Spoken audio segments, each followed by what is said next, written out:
Hello everybody, I hope all are you doing great. This is Vani. Welcome back to my YouTube channel. So today I am going to start chapter 9, that is problem of deficit and excess demand. इस पर हम one shot video अपना लेने वाले हैं. Revision one shot video ये रहेगा जिसमें मैं आपको पूरा चैप्टर एक ही वीडियो में कवर करने वाली हूँ. रिवीजन वीडियो रहने वाला है शॉर्ट नोट्स के अकॉर्डिंग के बेसिस पर हम इसको पूरा वीडियो को कवर करेंगे, right. So stay tuned. And one thing more, मैंने इस पे chapter 12 that is a shorter equilibrium output and foreign exchange के ऊपर मैं वीडियो बना चुकी हूँ. जिसने अभी तक नहीं देखी वो जाकर मेरे चैनल पर चेक कर सकता है. प्लेलिस्ट मैंने अलग से बनाई हुई है, right. So now let's start with today's topic, that is chapter 9.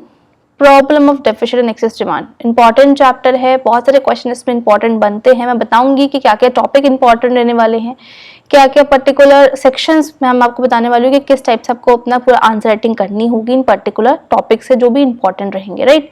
So now let's start. So first topic is that what is full employment and under employment equilibrium. Chapter नाम हमारा क्या है, फुल एम्प्लॉयमेंट इक्विलिब्रियम के बारे में बात कर रहे हैं यहाँ पर.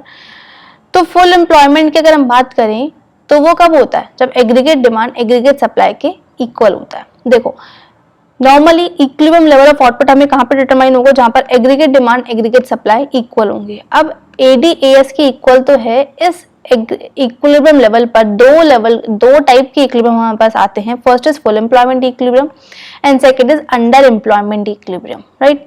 एडीएएस के इक्वल होगा, पहला इक्विलिब्रियम आएगा फुल एम्प्लॉयमेंट और दूसरा आएगा under employment. Full employment equilibrium में भी एडीएस के इक्वल होगा और अंडर एम्प्लॉयमेंट इक्विलिब्रियम में भी एडी और एएस आपस में इक्वल होंगे. डिफरेंस क्या है कि फुल एम्प्लॉयमेंट इक्विलिब्रियम हो रहा है तब क्या प्रॉब्लम आ रही है और अंडर एम्प्लॉयमेंट में क्या प्रॉब्लम आ रही है. सबसे पहले हम जान लेते हैं कि फुल एम्प्लॉयमेंट मतलब क्या होता है. फुल एम्प्लॉयमेंट मतलब फुलर यूटिलाइजेशन ऑफ रिसोर्सेज, मतलब जितने भी हमारी इकोनॉमी के अंदर रिसोर्सेज हैं वो सबके सब फुल्ली यूटिलाइज्ड हैं. कुछ भी रिसोर्सेज ऐसा नहीं है जो हमारे पास एक्स्ट्रा स्पेयर बच रहे हैं और कुछ भी यूटिलाइज हमने नहीं किया, ऐसा नहीं है. फुल एम्प्लॉयमेंट का मतलब जितने भी रिसोर्सेज हमारी इकोनॉमी में वो सबके सब फुल्ली यूटिलाइज्ड है, राइट. और एडीएएस के इक्वल होगा तब भी जब रिसोर्सेज नॉट फुल्ली यूटिलाइज्ड. दो पॉइंट हमने पढ़े. एडीएस के इक्वल तब होगा जब फुलर यूटिलाइजेशन रिसोर्सेज का, उसको हम बोलेंगे फुल एम्प्लॉयमेंट इक्विलिब्रियम. और तब भी एग्रीगेट डिमांड एग्रीगेट सप्लाई के इक्वल होगा अगर इकोनॉमी में अंडर एम्प्लॉयमेंट इक्विलिब्रियम है और वी कैन से कि रिसोर्सेज जो है फुल्ली यूटिलाइज नहीं है, तब भी एडीएस आपस में इक्वल होंगे. प्रॉब्लम क्या आएगी, प्रॉब्लम भी हम आगे पढ़ेंगे. अभी हम इसको पहले देखते हैं कि जब भी फुल एम्प्लॉयमेंट की अगर हम बात कर रहे हैं एडीएस के इक्वल है तो इसका हम एग्जांपल समझते हैं. तो जब एडीएस की इक्वल है फुल एम्प्लॉयमेंट इक्विलिब्रियम है तो मतलब फुलर यूटिलाइजेशन रिसोर्सेज का कोई भी एक्सेस कैपेसिटी हमारी इकोनॉमी में नहीं बच रही है. That mean this is called full employment equilibrium when AD equal to AS, right. Example अगर हम लें इसमें, फॉर एग्जाम्पल एक हमारी प्लांट मशीनरी है जिसकी कैपेसिटी है वो 10 लाख आउटपुट बना सकती है, राइट.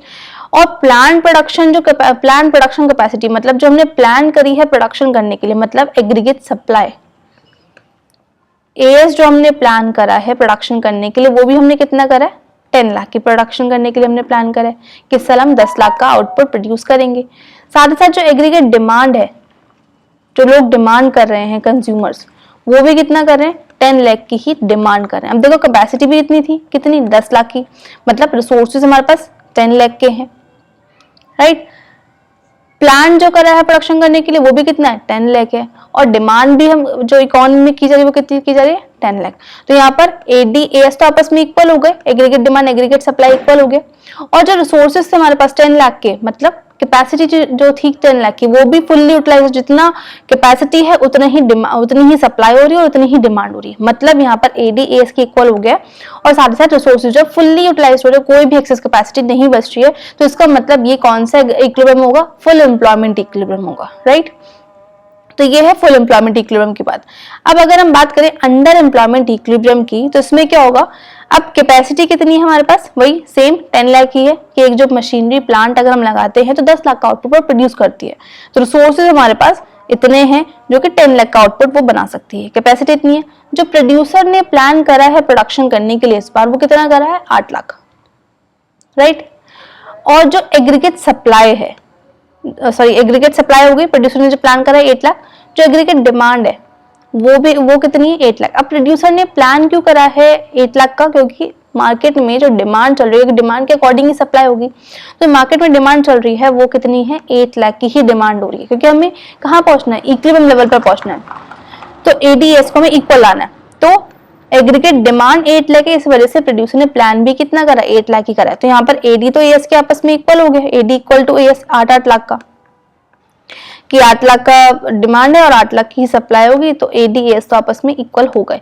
लेकिन यहाँ पर है बात क्या हुई है, कैपेसिटी थी कितने की, 10 लाख बनाने की, रिसोर्सेज 10 लाख तक हम कर सकते थे क्रिएट। प्लान कितना है हमारे पास, जो हम इक्विलिब्रियम आ रहा है हमारे पास कहाँ पर आ रहा है, 8 लाख पर आ रहा है। तो मतलब कुछ ना कुछ एक्सेस कैपेसिटी बची, 10 माइनस 8, तो कुछ ना कुछ रिसोर्सेज ऐसे हैं जो कि खाली बच गए हैं, इनका हम यूटिलाइज नहीं कर रहे हैं। तो यहाँ पर जो भी इक्विलिब्रियम आएगा, क्योंकि एडी तो ये आपस में इक्वल हो गए, तो यहाँ पर जो इक्विलिब्रियम लेवल आ रहा है वो कैसा आ रहा है, अंडर एम्प्लॉयमेंट इक्विलिब्रियम, क्योंकि यहाँ पर कुछ एक्सेस कैपेसिटी बच रही है। तो एडी एएस के तो इक्वल है, लेकिन यहाँ पर अंडर यूटिलाइजेशन है रिसोर्सेज का और कुछ एक्सेस कैपेसिटी एग्जिस्ट कर रही है मार्केट के अंदर, that is called under employment equilibrium. So I hope you all are understanding well this topic, because ये इंपॉर्टेंट और इंटरेस्टिंग टॉपिक भी है। तो मुझे समझ आ गया कि मतलब आपको समझ आ गया ही होगा ये topic, right. So now let's start with next topic, that is voluntary and involuntary unemployment. अभी वॉलंटरी अनएम्प्लॉयमेंट और इनवॉलंटरी अनएम्प्लॉयमेंट क्या होता है, देखो वॉलंटरी मतलब जो हम खुद से कर रहे हैं, इनवॉलंटरी मतलब हम अपने खुद की विल से जो चीज कर रहे हैं, that is called voluntary, right. Involuntary जो हमारी इच्छा नहीं है, हमारी विलिंग नहीं है, लेकिन हमें करना पड़ रहा है, राइट।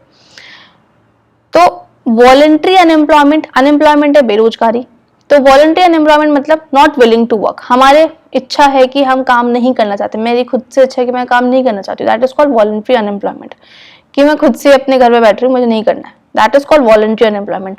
लेकिन जॉब्स अवेलेबल है, मार्केट में जॉब्स तो हैं, लेकिन हम काम नहीं करना चाहते, that is called voluntary unemployment, right.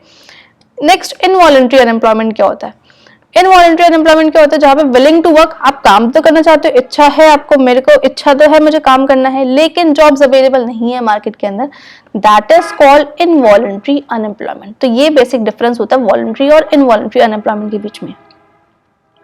अब नॉर्मली जो अनएम्प्लॉयमेंट की प्रॉब्लम होती है हमारी इकोनॉमी में, वो गवर्नमेंट जो है वो किससे कंसर्न होंगी, वॉलंटरी से कि या फिर इनवॉलंटरी से, मतलब जो लोग काम ही नहीं करना चाहते हैं लेकिन जॉब्स अवेलेबल हैं, इससे कंसर्न होगा गवर्नमेंट का, या फिर इनवॉलंटरी अनएम्प्लॉयमेंट से। ऑब्वियसली बात है इनवॉलंटरी से, क्योंकि गवर्नमेंट का क्या मेन मोटिव है, जॉब्स को क्रिएट करना। लोग काम करना चाहते हैं लेकिन जॉब्स अवेलेबल नहीं, तो जॉब्स को क्रिएट कराना गवर्नमेंट का मेन मोटिव होगा।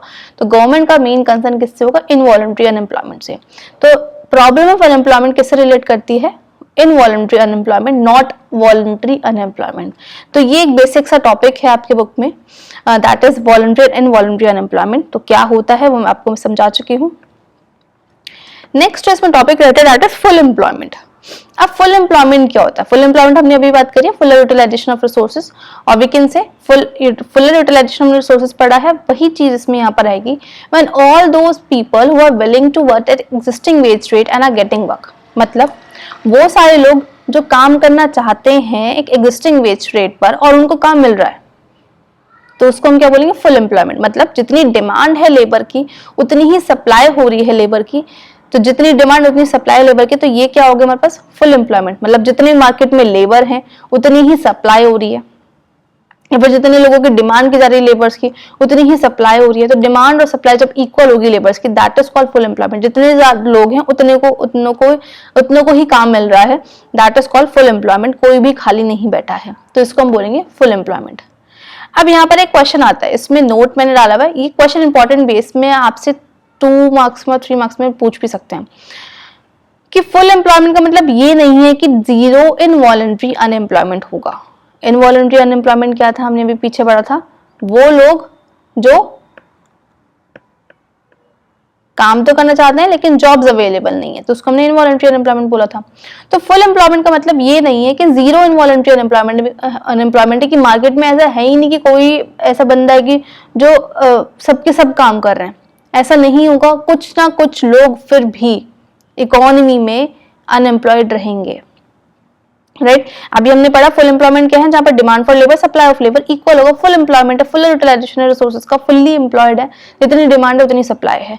लेकिन स्टिल इसका मतलब ये नहीं है कि सारे के सारे लोग एक टाइम पर एम्प्लॉयड होंगे, लेकिन कुछ ना कुछ लोग, जीरो इनवॉलंटरी अनएम्प्लॉयमेंट कभी भी एग्जिस्ट नहीं करता इकोनॉमी के अंदर, कुछ अनएम्प्लॉयमेंट हमेशा एग्जिस्ट करता है, जिसको हम बोलते हैं नेचुरल रेट ऑफ अनएम्प्लॉयमेंट, और we can say natural unemployment. Natural unemployment हमेशा इकोनॉमी के अंदर एग्जिस्ट करेगा। अब नेचुरल अनएम्प्लॉयमेंट क्या होता है, इसके दो टाइप होते हैं, जो कि नेचुरली एग्जिस्ट करता है, ये हमेशा रहेगा ही। इसमें दो चीजें आती है, एक फ्रिक्शनल अनएम्प्लॉयमेंट और दूसरा आता है structural unemployment. Frictional unemployment basically क्या होता है, जब अनएम्प्लॉयमेंट क्रिएट होता है due to changing in dynamics in the job, मतलब जब जॉब्स चेंज करने में, लाइक फॉर एग्जांपल आपने कोई जॉब अपनी अभी जो आपकी चल रही है, वो जॉब आपने ले रखी है, आप जॉब चेंज करना चाहते हो। अब जॉब चेंज करने के लिए आप दूसरी जॉब पर जा रहे हो, तो आपको थोड़ा सा बीच का टाइम गैप चाहिए होगा जब आप स्विच कर रहे हो दूसरी जॉब पर। तो हो सकता है 10 दिन, 15-20 दिन। तो उस 15-20 दिन में आप क्या, जब दूसरी जॉब पर शिफ्ट होगे तो 15-20 दिन का टाइम मिलेगा आपको, तो उसमें के बीच में आप क्या होगे, अनएम्प्लॉयड रहोगे। तो उस टाइप की जॉब को, उस टाइप के अनएम्प्लॉयमेंट को हम क्या बोलते हैं, फ्रिक्शनल अनएम्प्लॉयमेंट, राइट। या फिर कुछ ऐसे लोग हैं जो कि इंफॉर्मेशन नहीं है उनको जॉब से रिलेटेड, कि वो जॉब अभी कर रहे थे लेकिन उनको दूसरी जॉब पर वो जॉब उनकी छूट गई है, फॉर कुछ भी रीजन हो सकता है, और कुछ टाइम गैप के लिए वो अनएम्प्लॉयड बैठे हैं due to the dynamics in the job structure, जिसको हम क्या बोलेंगे, फ्रिक्शनल अनएम्प्लॉयमेंट, राइट। तो ये है frictional unemployment. Next structural unemployment क्या है, स्ट्रक्चरल अनएम्प्लॉयमेंट मतलब आएगा जब चेंजेस आएंगे आपकी इंडस्ट्रीज में। सपोज इंडस्ट्री शट डाउन हो गई है, यहाँ पे टेक्नोलॉजी में कुछ चेंजेस आए हैं, लॉन्ग टर्म डिक्लाइन हो गया इंडस्ट्रीज का, तो जो लेबर थी वो सबको निकाल दिया। अब कोई इंडस्ट्री है जो चल रही थी और वो एकदम से उसके फैशन ट्रेंड्स में चेंज आ चुके, जिसकी वजह से उसको अपनी इंडस्ट्री को बंद करना पड़ा है, फैक्ट्री को बंद करना पड़ा है। तो जितने लोग थे वहां से उनको भी हटाना पड़ेगा, तो वो लोग क्या हो गए, अनएम्प्लॉयड हो गए। टेक्नोलॉजी में चेंजेस आए हैं, अब पहले लेबर इंटेंसिव टेक्निक्स का हम यूज कर रहे थे, लेबर कैपिटल इंटेंसिव का यूज कर रहे हैं, मशीनरी का यूज होने लग गया पर्टिकुलर इंडस्ट्री में। तो क्या हुआ है, लेबर को हटाया जा रहा है, तो उससे क्या हुआ, स्ट्रक्चर चेंजेस हुए हैं, टेक्नोलॉजी में चेंजेस आए, जिसकी वजह से अनएम्प्लॉयमेंट क्रिएट हुआ है, that is called structural unemployment. तो ये था हमारा फुल एम्प्लॉयमेंट का concept. So now let's start with next topic, that is problem of deficient demand. अब ये प्रॉब्लम ऑफ डेफिशिएंट डिमांड क्या होता है, अब इसमें मैं बता देती हूँ आपको इंपॉर्टेंट क्या रहने वाला है। फुल एम्प्लॉयमेंट का आपको ये जो क्वेश्चन है particular, full employment doesn't mean zero involuntary unemployment, ये इंपॉर्टेंट है। इसमें पूछते हैं कि नेचुरल रेट ऑफ अनएम्प्लॉयमेंट क्या होता है, टू टाइप्स इसके हैं, फ्रिक्शनल और स्ट्रक्चरल। और क्या इकोनॉमी में फुल एम्प्लॉयमेंट का मतलब ये होगा कि जीरो इनवॉलंटरी अनएम्प्लॉयमेंट, इससे रिलेटेड कुछ भी क्वेश्चन आ सकता है, वो आपको करना होगा, मैं आपको इसमें बता चुकी हूँ, राइट। तो इस पर्टिकुलर में तो यही आपके लिए इंपॉर्टेंट है। नेक्स्ट यहाँ से बताऊंगी मैं आपको जो इंपॉर्टेंट टॉपिक्स रहने वाले हैं। First is deficient demand, problem of deficient demand, ये सब चीजें इंपॉर्टेंट है इसमें। तो डेफिशिएंट डिमांड मतलब डिमांड में कमी। डिमांड में कमी मतलब ये वो सिचुएशन होती है जब एग्रीगेट डिमांड कम है एग्रीगेट सप्लाई से, डिमांड कम है सप्लाई ज्यादा है, corresponding to full employment level in the economy. हम किसके अकॉर्डिंगली देख रहे हैं, full employment equilibrium, full employment level से हम चेक कर रहे हैं जब डिमांड कम होगी सप्लाई से, that is called deficiency in demand, और we can say deficient demand, right. इसको हम ग्राफ से समझते हैं। तो हमने लास्ट क्लास में, मेरे को आई होप कि आपने सब चैप्टर्स पढ़ ही चुके हो, हमने शॉर्ट रन इक्विलिब्रियम आउटपुट पढ़ा था, वो मैं इसके डिटेल वीडियो बना चुकी हूँ। कंजप्शन वाला एक चैप्टर रह रहा है, उसको भी मैं आगे फर्दर क्लासेस में कवर कर दूंगी। लेकिन आप सब अब एग्जाम्स आने वाले हैं तो आप सब पढ़ ही रहे होंगे, तो पता होगा कि एक जो हमारा इनकम कर्व है वो कैसा बनता है, अपवर्ड स्लोपिंग स्ट्रेट लाइन होगा, वाई इनकम ग्राफ जो कि 45 डिग्री का होता है, और हमें पता है कि इनकम जो है एग्रीगेट सप्लाई के क्या होती है, इक्वल होती है। As we all know that कि जितनी इनकम होगी उतनी ही हमारे पास सप्लाई होगी, राइट। अब हमें क्या बनाना है, एग्रीगेट डिमांड बनाना है। एग्रीगेट डिमांड कर्व C+I, तो हमने AD कर्व बनाया, वो भी हम लास्ट क्लास में अपनी या फिर लास्ट चैप्टर्स में पढ़ ही चुके हैं, AD = C+I होता है। तो ये हमने एग्रीगेट डिमांड कर्व बना दिया, जहां पर AD AS तक करेंगे वहां पर हमारा इक्विलिब्रियम लेवल सेट हो जाएगा। तो यहाँ पर हमने दिखा दिया फुल एम्प्लॉयमेंट इक्विलिब्रियम हमारे पास आ चुका है, जहां पर AD AS की इक्वल है। अब बात क्या हुई है, एग्रीगेट डिमांड कम है एग्रीगेट सप्लाई से, तो हमें एग्रीगेट डिमांड को कम दिखाना पड़ेगा। तो एग्रीगेट डिमांड नॉर्मल हमारी फुल एम्प्लॉयमेंट पे यहाँ पर आए, तो हम कुछ कम करेंगे, तो हमने जो नया एग्रीगेट डिमांड कब बनेगा हमारे पास, ये बनेगा कम वाला जो लेवल होगा। तो AD1 = C+I - I delta I, right. तो ये हमारे पास जो लेस डिमांड है वो हमने ग्राफ बनाया है, और नया जो इक्विलिब्रियम लेवल आया है वो हमारे पास यहाँ पर आया है AD इक्वल टू AS, और ये जो है अंडर एम्प्लॉयमेंट इक्विलिब्रियम को रिप्रेजेंट कर रहा है। वो हम आगे पढ़ेंगे क्या कैसे प्रॉब्लम क्रिएट होंगी। अभी हम देखते हैं कि न्यू AD हमारे पास न्यू इक्विलिब्रियम हमारे पास ये वाला आया F1। तो यहाँ पर पॉइंट क्या आता है, डेफिशिएंट डिमांड। हमें क्या देखना है, डेफिशिएंसी डिमांड, डिमांड में कमी। हम फुल एम्प्लॉयमेंट पे यहाँ पर था इक्विलिब्रियम, अब न्यू जो नया एम्प्लॉयमेंट इक्विलिब्रियम लेवल आया वो यहाँ पर आया है। तो डिमांड में क्या है, कमी है, जो डिमांड लेस है किससे, एग्रीगेट सप्लाई से, डेफिशिएंट है डिमांड में। अब हम यहाँ से जब मेजर करते हैं, जब हम आगे भी पढ़ेंगे डिफ्लेशनरी और इन्फ्लेशनरी गैप, तो अब मैं आपको बता दूं यहाँ पे डिफ्लेशनरी गैप कैसे आ रहा है। जब भी हम देखेंगे तो हमें डिमांड में जो कमी आ रही है वो हम कभी भी यहाँ से नहीं देखेंगे कि डिमांड अच्छा यहाँ पे इतनी है, ऊपर वाले लेवल पर इतनी थी, तो मतलब इतनी डिमांड में कमी आ गई, that is called deficient demand. ऐसे कभी भी मेजर नहीं किया जाएगा, ये एक रॉन्ग वे होता है। मोस्ट ऑफ स्टूडेंट्स को बहुत इसमें कंफ्यूजन रहता है कि हम यहाँ से देख लेते हैं, यहाँ पर हमने देखा और यहाँ से देखा, तो हमने देख लिया डेफिशिएंट डिमांड है, इसको हमने डिफ्लेशनरी गैप दिखा दिया और ये that is called deflationary gap, और we can say deficiency in demand. नहीं, ऐसा नहीं होता। इसमें जो हम डेफिशिएंट डिमांड देखेंगे हमेशा corresponding to full employment equilibrium level देखा जाएगा।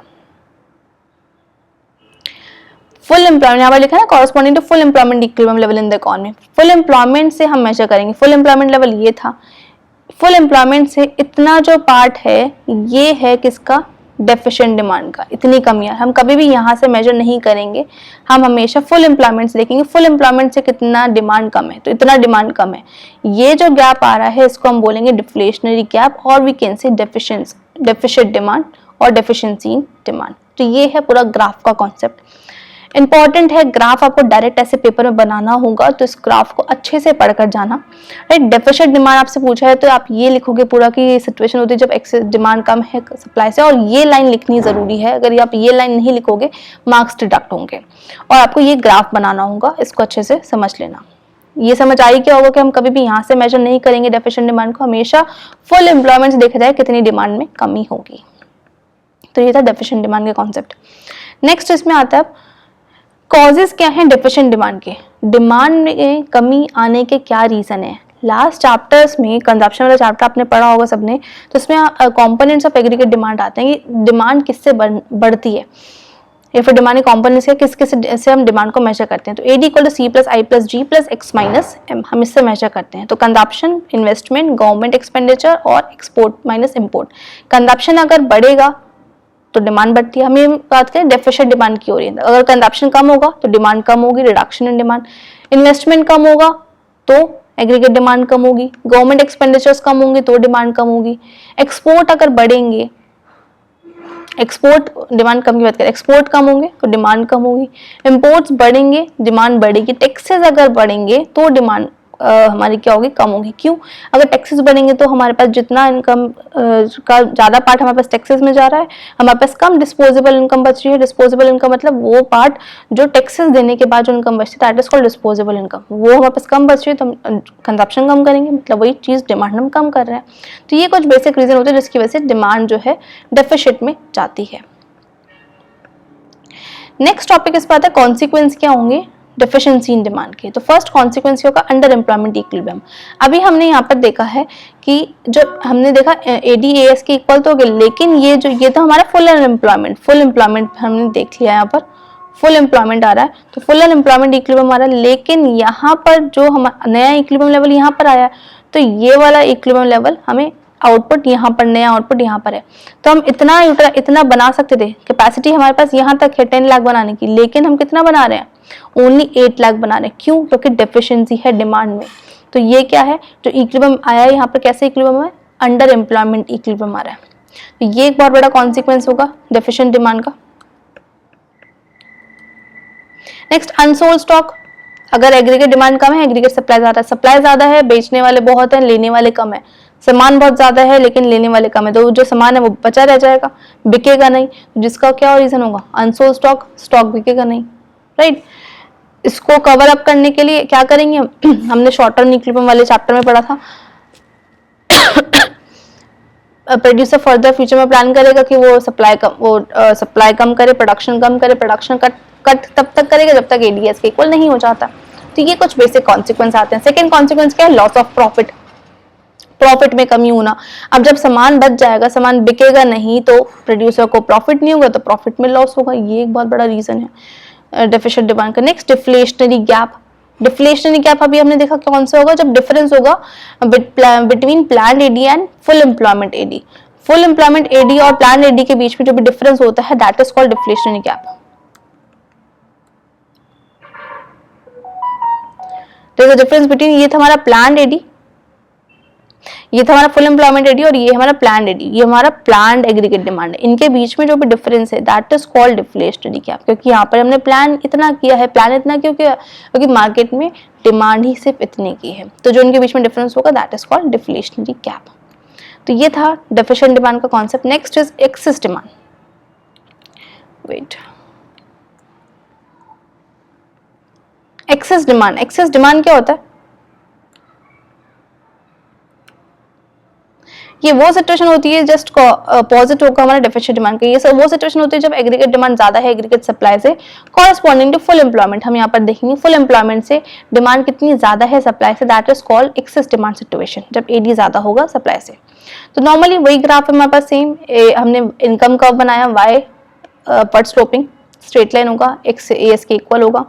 एडी ग्राफ हमने यहाँ पर बना दिया है, AD equal to C plus I यहाँ पर आ गया है। ये फुल एम्प्लॉयमेंट इक्विलिब्रियम यहाँ पर दिखाया है। डिमांड ज्यादा है तो हमें डिमांड ज्यादा दिखानी है, हमने ऊपर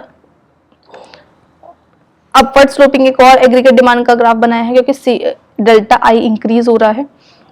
अब नया जो इक्विलिब्रियम लेवल आया वो हमारे पास कहाँ पर आया? न्यू इक्विलिब्रियम लेवल हमारे पास यहाँ पर आ रहा है, इसको हम बोल देते हैं एम पॉइंट। ये नया इक्विलिब्रियम लेवल है जहाँ पर AD equal to A S है, और क्या पॉइंट है हमारे पास यहाँ पर? फुल एम्प्लॉयमेंट इक्विलिब्रियम है, जहाँ पर एग्रीगेट डिमांड एग्रीगेट सप्लाई से ज्यादा है। अगर हम यहाँ पर बात करें इन्फ्लेशनरी गैप की और एक्सेस डिमांड की, तो एक्सेस डिमांड हमने क्या बोला था कि कभी भी हम फुल प्लान से नहीं देते, फुल एम्प्लॉयमेंट से देते। फुल एम्प्लॉयमेंट इक्विलिब्रियम यहाँ पर है, फुल एम्प्लॉयमेंट से कितना डिमांड ज्यादा है, इतनी डिमांड ज्यादा है।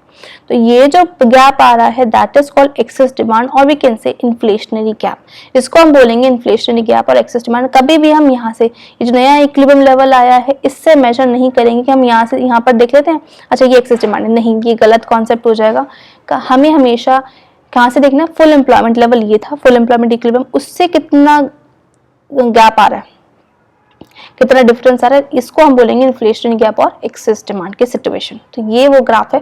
तो आपको पूरा ऐसे ही बनाकर आना है, और कभी भी यहाँ पर ऐसे मत दिखा देना, गलत हो जाएगा। ऐसे ही आपको शो करके दिखाना है।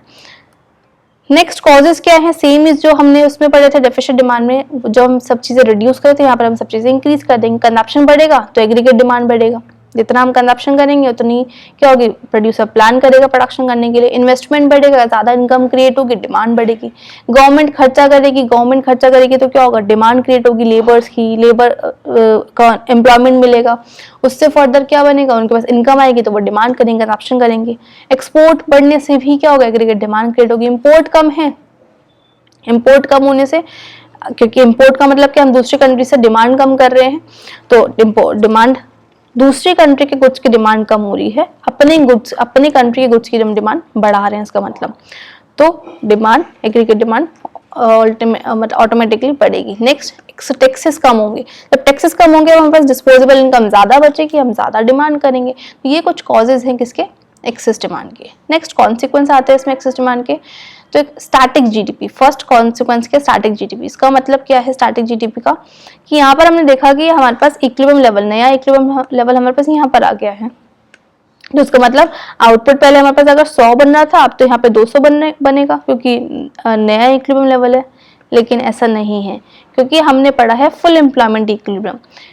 हमारे पास रिसोर्सेज तो सिर्फ 100 ही हैं, उससे ऊपर तो लाइन जाती है, क्योंकि फुल एम्प्लॉयमेंट इक्विलिब्रियम, इससे ऊपर तो कैपेसिटी ही नहीं है, हमारे पास रिसोर्सेज है ही नहीं मार्केट में।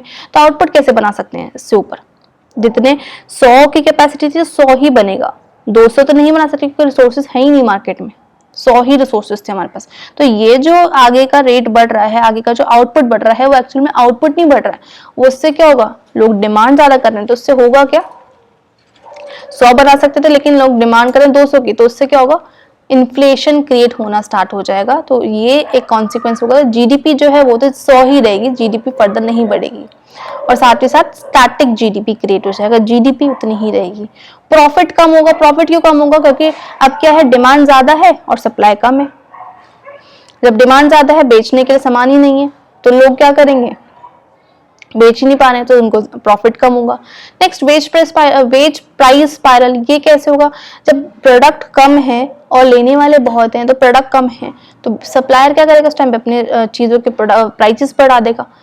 प्राइसेस बढ़ जाएंगे तो उससे क्या होगा, प्राइसेस चीज के बढ़े, कॉस्ट ऑफ प्रोडक्शन बढ़ रही है, तो कहेंगे वेजेस बढ़ाओ, क्योंकि हमें सामान महंगा मिल रहा है तो हमें वेजेस बढ़वाने हैं, तो वेजेस बढ़ेंगे। अब कॉस्ट ऑफ प्रोडक्शन बढ़ रही है, कॉस्ट ऑफ प्रोडक्शन बढ़ रही है, तो फर्दर क्या हो रहा है, प्राइसेस बढ़ रहे हैं। प्राइसेस बढ़ रहे हैं तो लेबर कह रहे हैं इंडस्ट्री में जाके हमारे वेजेस बढ़ो, क्योंकि सामान महंगा मिल रहा है, हमें तो खाने के लिए पैसे ही नहीं बच रहे हैं। तो ये एक वेज प्राइस स्पाइरल एक क्रिएट हो जाएगा इकोनॉमी के अंदर। तो ये बहुत बड़ा कॉन्सिक्वेंस है। नेक्स्ट, इन्फ्लेशन गैप हमने देखा है कि जहां पर प्लान एडी और full employment and AD at level of full employment, beyond full employment और फुल एम्प्लॉयमेंट के बीच में जो भी गैप आता है उसको हम क्या बोलते हैं, इन्फ्लेशनरी गैप। तो ये है कॉन्सिक्वेंस ऑफ एक्सेस डिमांड के। नेक्स्ट यहां पर आता है एक point,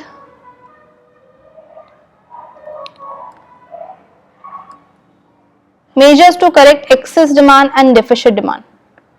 Wait.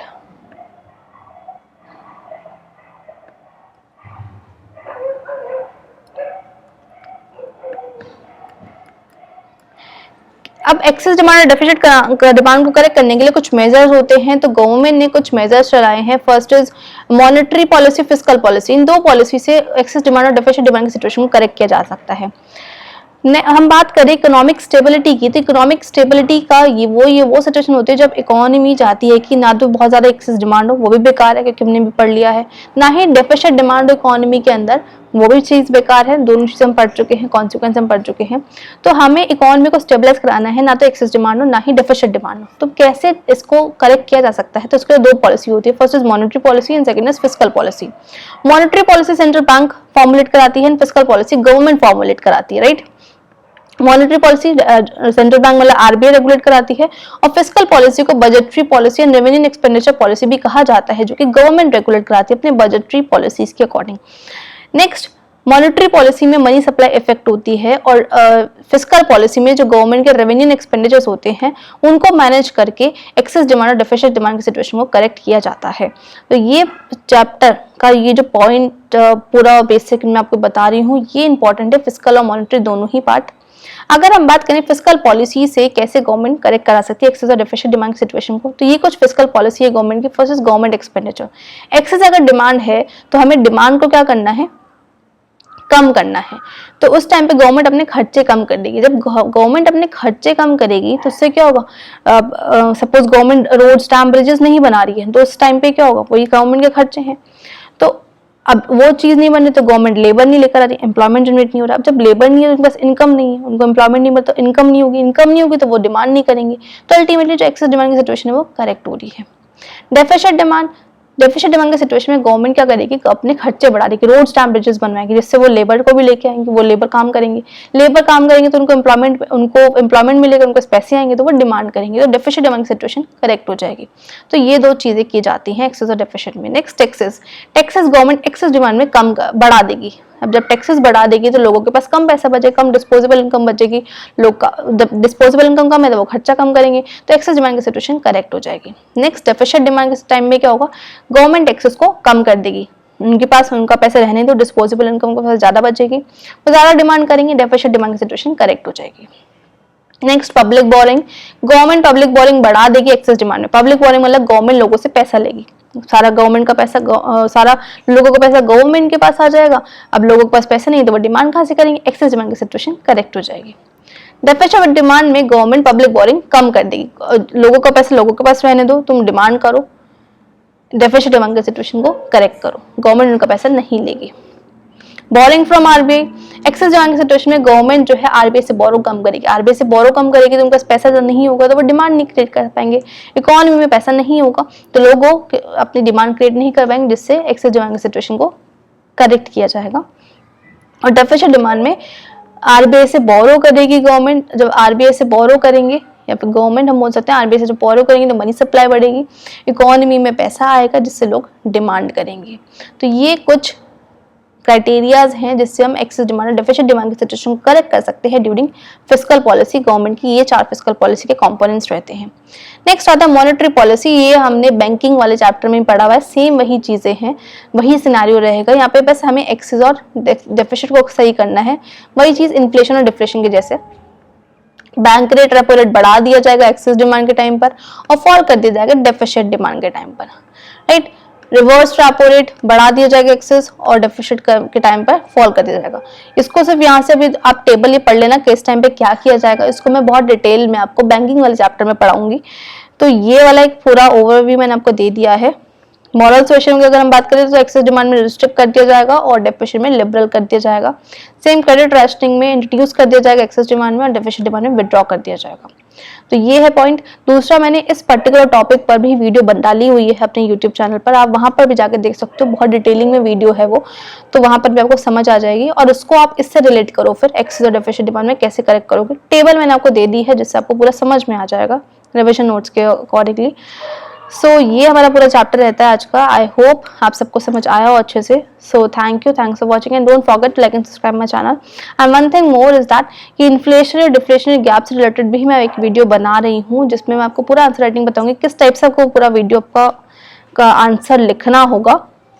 So stay tune. Thank you, bye bye, see you in the next video.